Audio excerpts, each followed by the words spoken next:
Nigeria's recurring debates about which region creates the most wealth often obscures a more fundamental reality. When VAT data is examined beyond surface narratives, it reveals an economy dangerously concentrated in a few locations and distorted by imports, oil, and bureaucratic clustering. Once these effects are stripped away, no region truly dominates. What emerges instead is a national economy with limited productive depth, narrowed industrial capacity, and an enduring inability to convert trade and redistribution into broad-based sustainable growth. And joining us now to discuss is Muktar Mohammed, CEO Finance with Muktar. Good morning and thank you for your time here. Thank you for having me. Good morning. Yes, a pleasure. And now looking into things, if over 75% of Nigeria's VAT comes from just 3 jurisdictions, what does that imply about the scalability and the resilience of national economy if any one of them faces a shock? Well, that has been the problem. And again, you know, VAT is all about businesses. And so what we see, whereby you see 3 major states being the key driver of Nigerian VAT, is because these 3 states have been the state that have been able to provide the amenities, either infrastructure or make the environment conducive as regard of security and also good communication. The network also have helped that. Because again, if you look at those 3 states, you look at Lagos, you look at you look at Rivers, and and then it's not really a state. Maybe you look at also Abuja, because of the seat of power, whereby some of these big industry have their headquarters located there, so you can have other vendors. So I think the major challenges has always been in the area of infrastructure. And if you look at some of the states, Lagos is enjoying those VAT because Lagos was formerly the capital, and most of development and most offices have their headquarters here in Lagos, and they have attracted inflow, especially because of its location. If you look at a state like Rivers, you're also looking at the oil capital of Nigeria, because most of the oil companies are located there, most of the oil wells and production centers are located there. If you look at Abuja, it's because it's the seat of power, whereby you have a lot of civil servants there, government officials, and then you have people visit there for one services or the other. So what we've seen is where there is infrastructure and where the population is, and where people can see there is a semblance of security, people tend to move towards those areas. So it's a security issue. It's an infrastructure issue, and you know, there are a lot of high potential states across the nation, Akwa Ibom for one, Cross River another. So, I mean, what needs to be done? What is hampering building infrastructure around all the potential and the resources there? And I mean, population as well. We're seeing people flood into Lagos. What's driving them away from some of those high potential areas in the nation and staying to build those areas? One, cost of living. And sometimes cost of living is very high in this area. You just made mention of a state like Akwa Ibom and Cross River. If you've ever stayed in those states, you realize that the cost of living are very, very high. Compared and if you don't Lagos? have a very good job, again, you won't.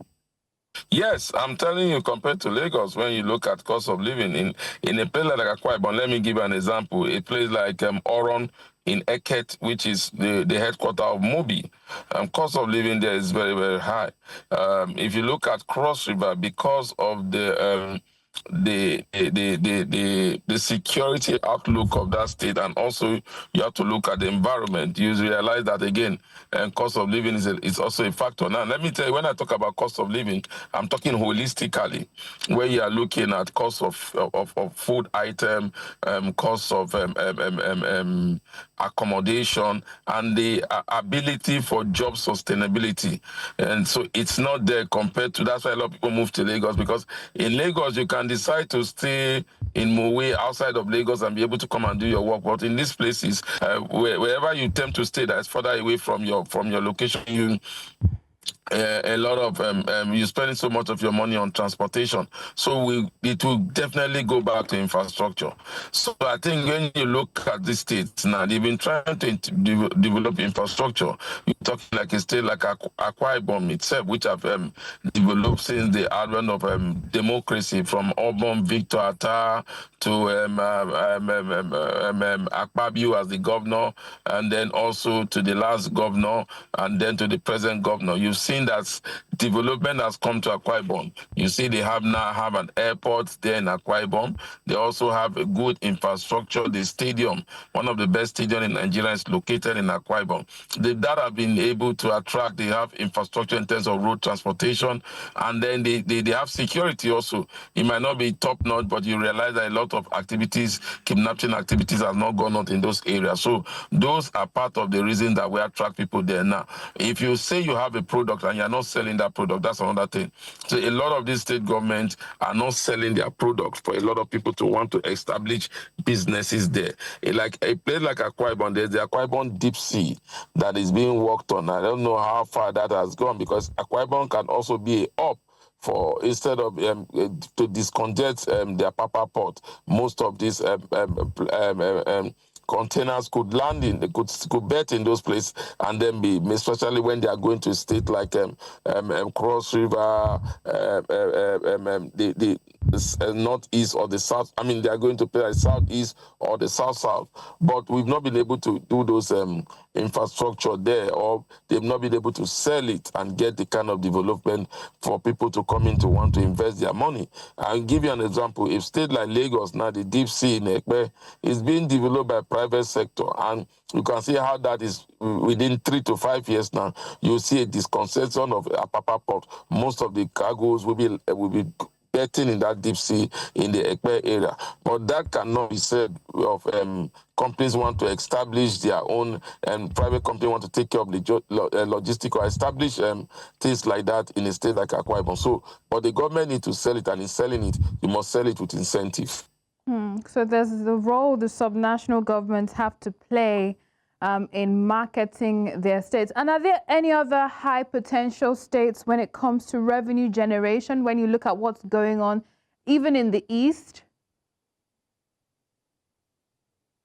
Well, let me give you an example. You talk a state like Abia State, and where you have Aba, which happen to be, they say, is the Japan of Nigeria. That state also can be developed in such a way that they could also earn more internal generated revenue.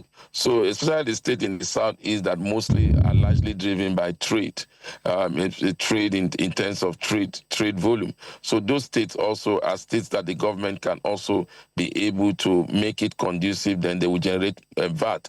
But again, you see, in generation of VAT, the people must see what you are bringing to the table. I think that's the challenges that we've had as a nation, because there's a lack of trust on the side of a lot of people to want to establish their businesses there, and also for a lot of people to want to even go there to stay, because they always feel that any money that comes to the coffers of the government is being used for their own personal use rather than for the development of the state. So we need to end that trust. Then people would generally want to pay VAT when they do their products. Hopefully we see just that happen. And how do you reckon policymakers can distinguish between transaction density, imports, government billing, oil invoicing, and actual productive value when they're designing tax investments and industrial policies? You see, you just hit the nail on the head. If you look at what you just talked about, government invoices, you talk about import, you talk about, especially import, we don't do so much of export. You talk about what you just mentioned. Realize the oil and gas sector. You realize that seems to be an easy way for government to make money.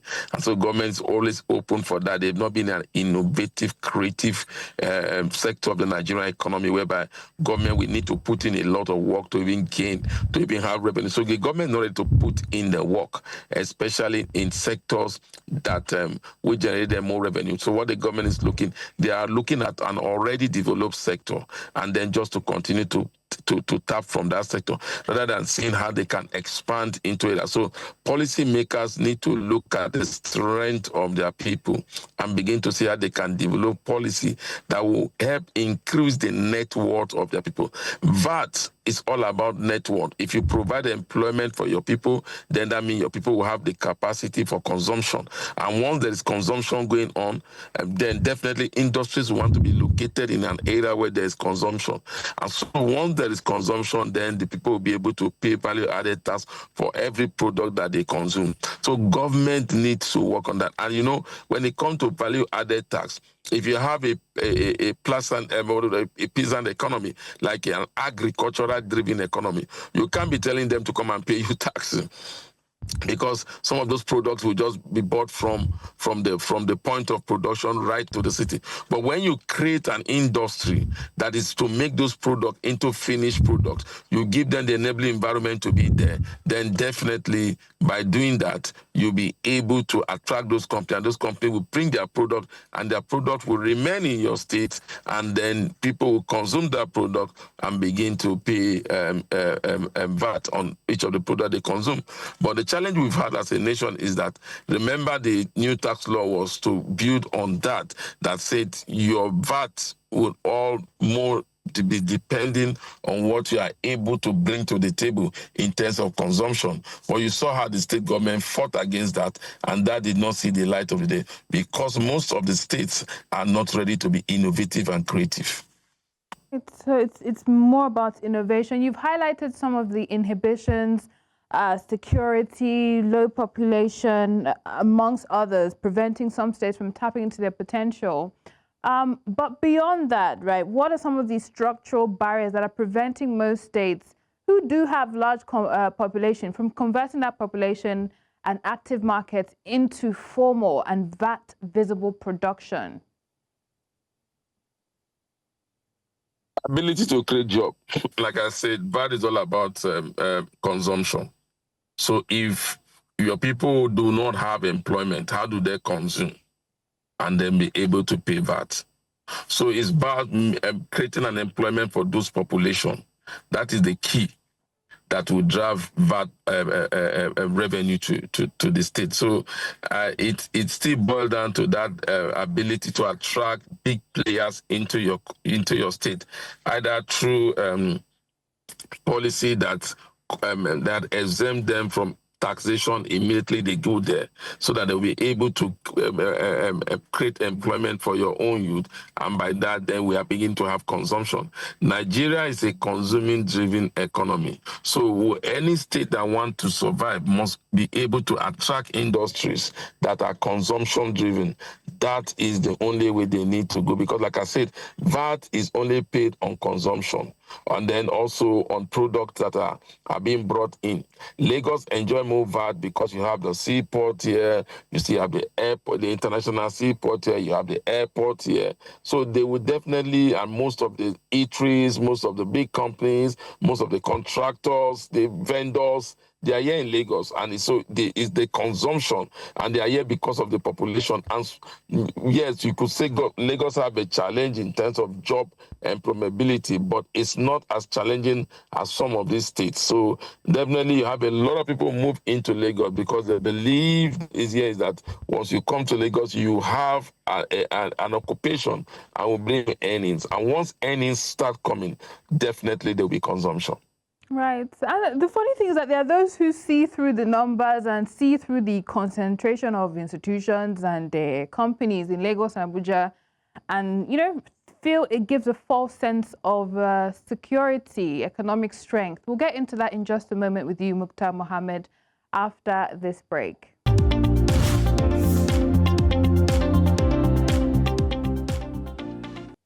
All right, we're talking Nigeria's VAT concentration, and we do have Muktar Mohammed, CEO of Finance with Muktar, joining us. Quite the breakdown you have provided us so far. And, you know, there are those who will see through the should I say, facade, right? So to what extent does that concentration of federal institutions and companies in Lagos and Abuja, how does that create a false signal of economic strength? And how might some sort of decentralization alter real production outcomes? I think when people say it creates a sense of it doesn't create a sense of economic trend. I tend to be surprised where they got that from, because again, they will tell you that it's false narrative because it's not all about production. But we have forgotten that globally the best companies are not the production companies, are the service companies. Service is the new oil, not necessarily like they will say. Is the new raw material. So when they say it creates a false sense, they are trying to look at the ability to produce.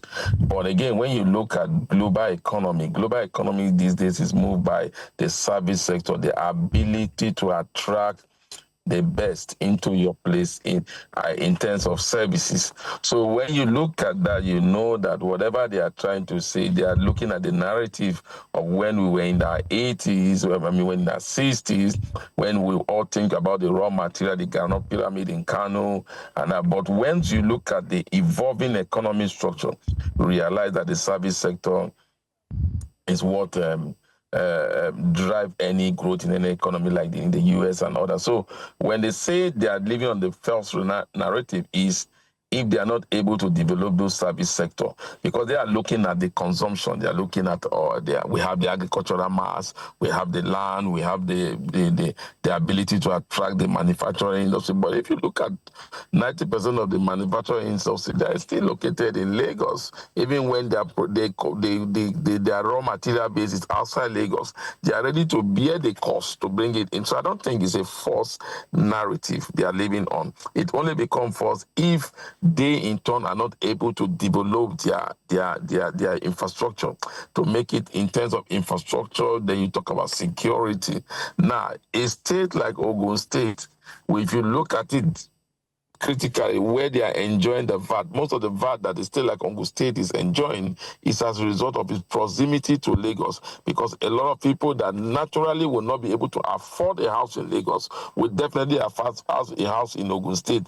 And those companies that are there, they will consume from those companies, even if their place of primary assignment is in Lagos. So you look at it that when they say that statement, I think it's more or less just trying to say, for me, like a state of Lagos, they wouldn't have been what they are if the federal capital was not there. That's basically what I think they are trying to say. But to say that the narrative is false, I think is not doing justice to it. Interesting. And if customs-driven VAT inflates port cities' numbers, how can Nigeria perhaps even redesign trade and industrial policy so that import activity feeds domestic manufacturing rather than just consumption alone? Well, first of all, if you have a domestic manufacturer and you don't have the ability to consume, then how will I be in business? They must come hand in hand. So yes, I agree with what you're saying, but again, I think that you also have to look at consumption also, because what is the point of producing without having the people to consume it? So I think we also have to look at consumption.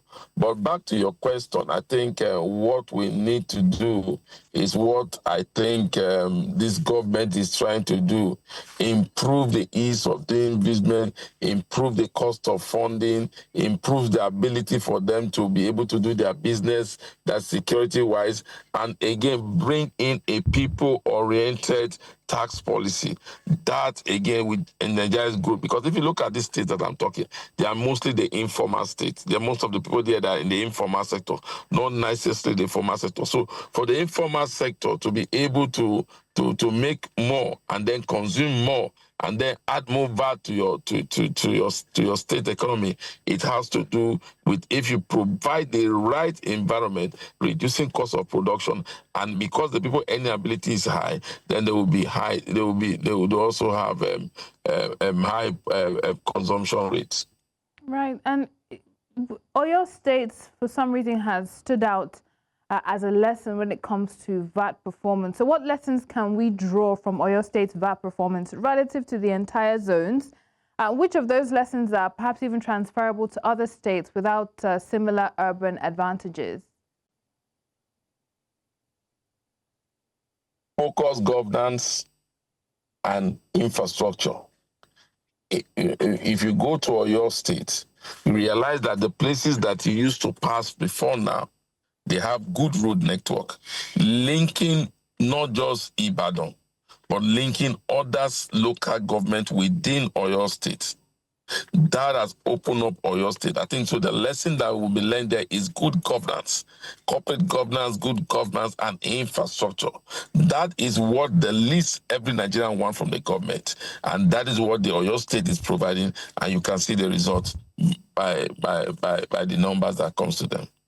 Right. Hopefully, I mean, it looks like it all boils down to infrastructure, and for particular regions, security. And hopefully we see just that being addressed, even as we see the budget, you know, the allocations to those two elements being quite significant.